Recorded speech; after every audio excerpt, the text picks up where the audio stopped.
कृष्णा सभी विद्यार्थियों को और आप लोगों का सभी का स्वागत है हमारे गुरु कृपा चैनल। हम इसमें हाई स्कूल के मैथ और साइंस के लिए फ्री क्लासेस लेकर आए हैं। जो हाई स्कूल की संपूर्ण तैयारी इसमें आपको मिलेंगे। फुल कंसेप्ट कंसेप्ट कंसेप्ट जो मिलेंगे, कंसेप्ट आपको फुल मिलेंगे और जो कोर्स भी पूरा फुल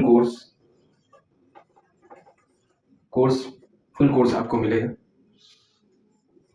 पीडीएफ भी आपको इस प्रोवाइड किए जाएंगे और जो हमारे टेलीग्राम पर दे दिया जाएगा पीडीएफ, जो यहाँ क्लास में बताया जाएगा उसके इम्पोर्टेंट क्वेश्चन, और हम आपको प्रैक्टिस भी कराएंगे। और इस आपकी जीरो से हीरो बनने का सफर यहाँ से हमारी मैथ, हमारा मुख्य उद्देश्य क्या होगा इसमें? हमारा मुख्य उद्देश्य होगा कंसेप्ट तो साथ में हो मगर आपकी समझ बढ़े और उस मैथ में आप कुछ नया कर सकें। हमारा ये उद्देश्य है, जो आप नया कर सकें। इसके लिए हमने जो ये कोर्स को लिया है उसमें आपको जो भी एक प्रकाशन से नहीं, कई प्रकाशन की किताबों से हम उठाकर आप लोगों को ऐसे तरीके से प्रैक्टिस और आप लोगों को जो सवाल कराएंगे फुल एनसीईआरटी के होंगे। जो एनसीईआरटी के हो या सीबीएसई बोर्ड के जो भी बच्चे पढ़ रहे हो, कोई भी बोर्ड हो या बिहार बोर्ड से कोई भी बोर्ड हो, उसमें आपको जो इसमें हम पढ़ाएंगे कंसेप्ट कराएंगे। और ये मान के चलिए, अब अगर हमसे आप पढ़ते हैं तो आप खुद देखेंगे आपके अंदर मैथ के प्रति कैसा। हम आशा करते हैं हम जो पढ़ाने जा रहे हैं आप लोगों को पसंद आएगा। देखिए, अब प्रारंभ करते हैं। आज का लेसन है बहुपद। बहुपद क्या होता है, सबसे पहले हम समझेंगे बहुपद होता क्या है। सरल भाषा में अगर हम कहें तो बहुपद का अर्थ है बहुत पद, जिसमें एक या एक से अधिक पद हो उसे हम बहुपद कहते हैं। जिसमें अर्थात हम जैसे कह सकते हैं बहुपद कितने की बात करें तो बहुपद में एक होता है रैखिक बहुपद। रैखिक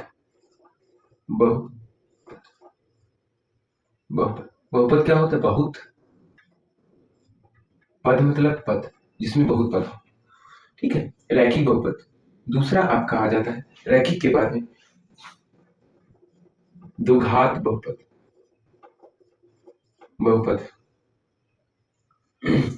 और तीसरा आ जाए त्रिघात बहुपद। ठीक है, हमारे कोर्स में जो दिया गया है रैखिक बहुपद और द्विघात बहुपद, त्रिघात बहुपद, ये हम पढ़ने वाले हैं। तो इस रैखिक बहुपद क्या होता है? रैखिक में अगर हमारा ए एक्स प्लस सी, यहाँ अब आप पूछ सकते हो कि ए इसमें क्या है, एक्स क्या है और सी क्या है। हम बिल्कुल डिटेल में आप उनको पढ़ाया जाएगा। जो भी आपकी शंका होंगी उनको सबको दूर किया जाएगा। रैखिक बहुपद में ये देखिए कि ये पद क्या है। ये हमारा पद का जो है एक दो पद होते हैं किसी भी संख्या के। अगर हम देखें बीज गणित में हम दो पद पढ़ते हैं, एक पढ़ते हैं चर पद और एक पढ़ते हैं अचर पद। चर पद और अचर पद। चर क्या होता है? चर ऐसे पद हैं, चर जो उनका मान कभी भी समाप्त नहीं होता, वे कभी भी समाप्त नहीं होते। अगर तो जितने भी अक्षर आते हैं A B C X Y Z अन्य पद आवे तो ये हमारे होते हैं एक्स है, ए है, बी है, ये सब जो बीज के रूप में प्रयोग किए जाए वे चर कहलाते हैं। और जो अचर पद होते हैं वे अंकीय पद होते हैं, अंकीय पद। तो यहाँ ए को हम यहाँ माना गया है अंकीय पद मतलब अचर पद माना गया है और इसको हम चर पद मानते हैं और ये हमारा अचर पद है। परंतु चर और अचर का जब गुणा होता है तो इसमें अस्तित्व किसका होता है? तो किसी का भी अस्तित्व समाप्त नहीं होता। ये दोनों स्वतंत्र अवस्था में अपने अस्तित्व को बरकरार रखते हैं। अच्छा, ये एक पद है और ये एक पद है। चर और एक रैखिक युग्म बनाते हैं, बहुपद बनाते हैं, मतलब रैखिक मतलब रेखा के अनुसार बनाते हैं। अगर हम मान लिया c बराबर हम 1 रख दें और a बराबर हम 1 रख दें तो 1 रखने पर x प्लस यहाँ रख देंगे तो 1, तो हमारा एक ये बन जाएगा। अब इसको रेखा पर अगर निरूपित करें तो ये हमारे एक्स अक्ष की ओर दर्शाता है, ये हमारा वाई अक्ष है और ये हमारा एक्स अक्ष है। ये हम आगे चलकर भी बड़ा बताते जाएंगे रैखिक क्या होता है, पूरी बात करेंगे। पहले हम जान लेते हैं तीनों के क्या होते हैं। तो ये सी पद अगर 1 है तो सी पद हमारा किसी भी रेखा का मान लिया गया है, फिर कोई अचर पद है, कोई अलग से अन्य से लिया गया है, और ये हमारा x बराबर a1 लिया गया। तो और ये है किस पर, x अक्ष पे है। x अक्ष पे ये दर्शाता है कि x अक्ष पे है, ये x अक्ष पे तो एक गुना चलकर और एक यहाँ किसी बिंदु पर टच होता है, ठीक है। तो हम एक रेखा बनाता है, एक सीधी रेखा बनाता है। अच्छा, ये हम रैखिक बहुपद भी इसे कहते हैं। उदाहरण के लिए जैसे हम ले लें 2x प्लस 3, 5x प्लस 4 इत्यादि हम ले सकते हैं। ये हम कह सकते हैं कि ये हमारा रैखिक बहुपद है। इतनी बात आपको समझ में आई। आगे देखिए, तो इसका समीकरण, हमारा मानक जो समीकरण बनता है ax प्लस c बनता है, ठीक। अब द्विघात की बात करेंगे। द्विघात द्वि मतलब दो, और घात जिसकी घात दो, जिस किसी पद की घात अगर 2 है तो उसे हम द्विघात बहुपद कहते हैं। द्विघात बहुपद क्या होता है, जैसे कि हम ले लें ax, इसका मानक समीकरण होता है ax square plus b x plus c।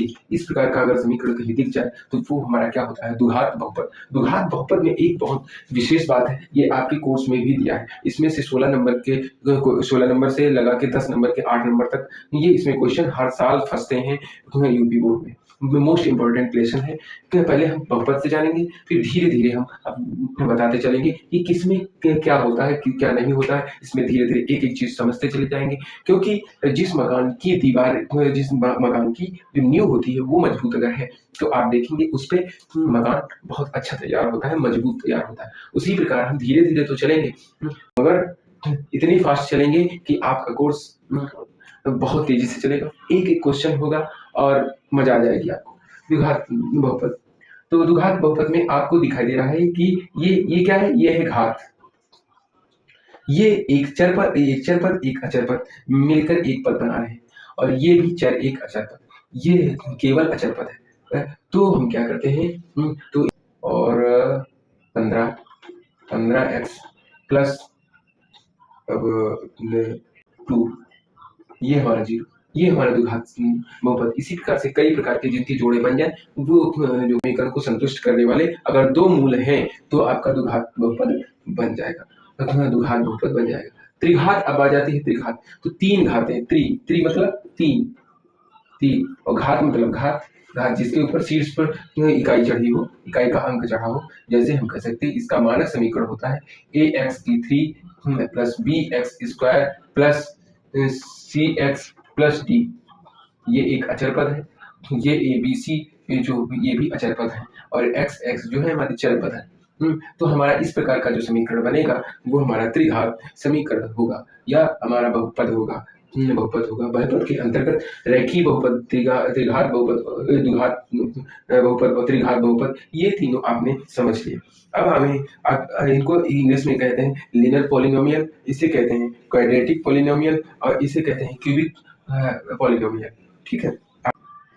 ax square plus bx plus c, तो जहां a, b और c वास्तविक संख्या है।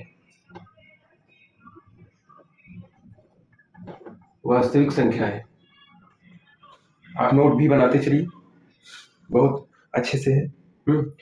अगर हम इसको अगर हम प्रदर्शित करना चाहेंगे तो हम कोई भी पद डोमिनेटर ले लेते हैं, x जैसे हम ले लिया, तो यहाँ x square plus bx plus c, अर्थात हमने p से इसको प्रदर्शित किया कि p एक ऐसा पद है जो हम पूरे समीकरण को बता रहा है कि इसमें छुपा हुआ जो पद है वो अचर पद, जो चर पद जो छुपा हुआ है वो x है, और x का अगर हम कोई मान रख देते हैं तो वो पूरे समीकरण को संतुष्ट करता है, अर्थात 0 तक हमारा px हम मान सकते हैं, इसकी जगह पर qx भी मान सकते हैं, y का पद है तो qy भी मान सकते हैं।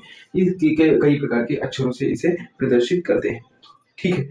अब यहाँ अगर हम देखें तो a कभी भी 0 नहीं हो सकता, अगर ऐसा होगा तो द्विघात समीकरण नहीं बनेगा। अगर जीरो होगा तो कभी नहीं बन सकता, इसलिए हम a not is equal to zero रखते हैं।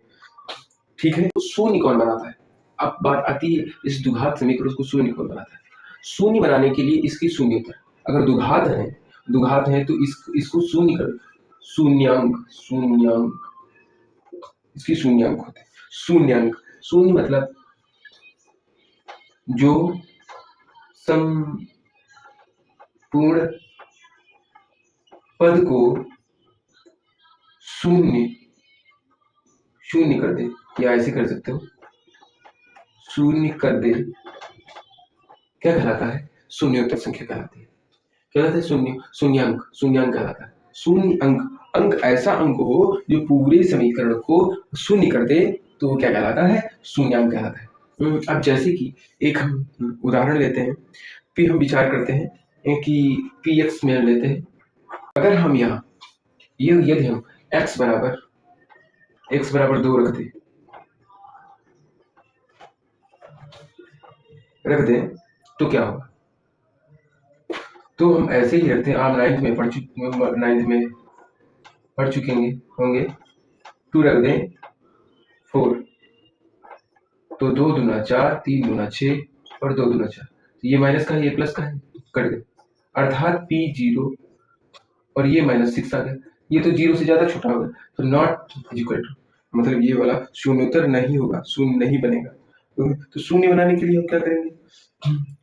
प्राप्त करने के लिए हम क्या करें? शून्य बन जाए, तो शून्य अगर हम -4 रखें तो 4 चौको 16, और यहाँ 4 थी 12, 12 प्लस हो जाएगा, 12 प्लस का हो जाएगा, और ये माइनस का है और ये भी प्लस का है, तो ये वाला जुड़ जाएंगे। तो ऐसी संख्या हम रखेंगे। अगर हम ऐसी संख्या रख देते हैं जैसे पूरा पद हमारा शून्य हो जाए, तो हमारी वो शून्योत्तर संख्या कहलाती है। जैसे हम -1 रख देते हैं, चलिए -1 रख दीजिए, -1 रख दीजिए, तो -1 का अगर रखें 3 और -1 -4, तो यहाँ हम देखेंगे -1 और +3 और -4, तो ये क्या हो जाएंगे? माइनस माइनस प्लस हो जाएगा, ये माइनस माइनस प्लस हो जाएगा, ये माइनस रहेगा और ये वाला प्लस हो जाएगा।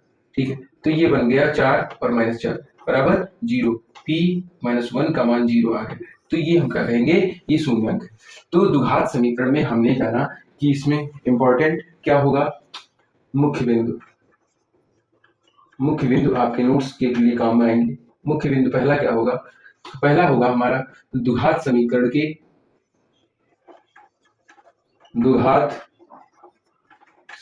के या बहुपद के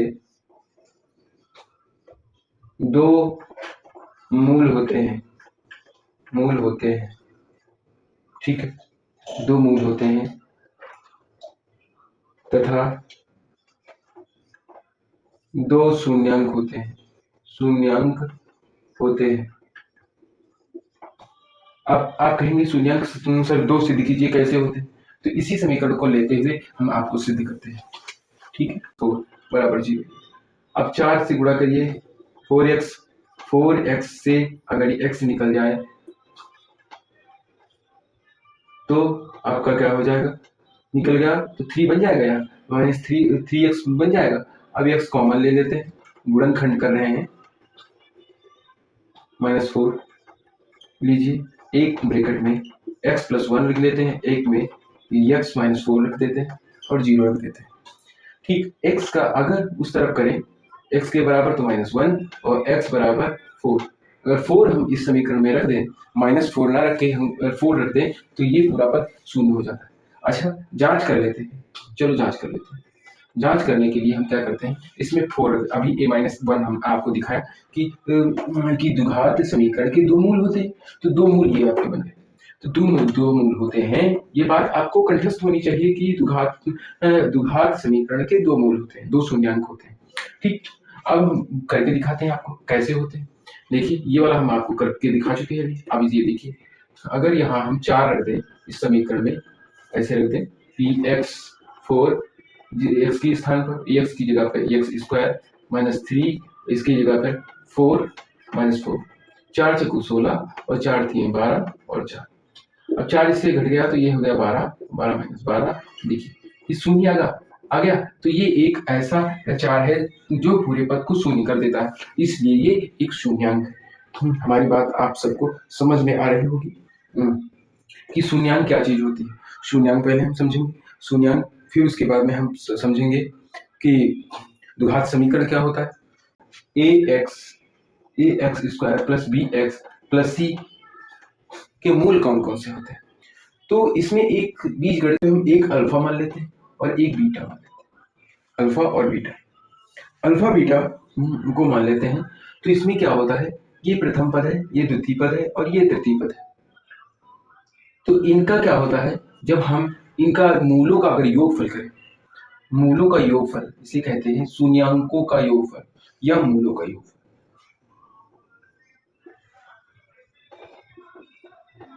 शून्याङ्कों का योगफल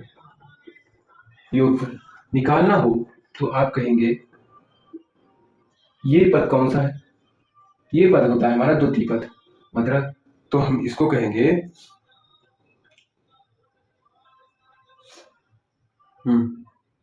ई। तो ये किसका है, गुणांक है, इसे गुणा होता है तो गुणांक कहा जाएगा।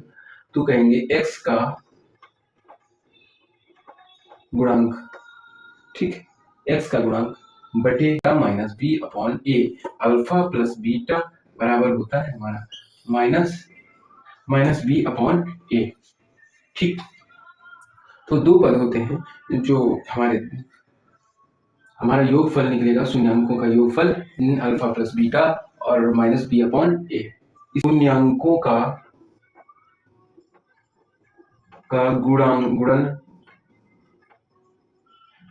गुणनफल,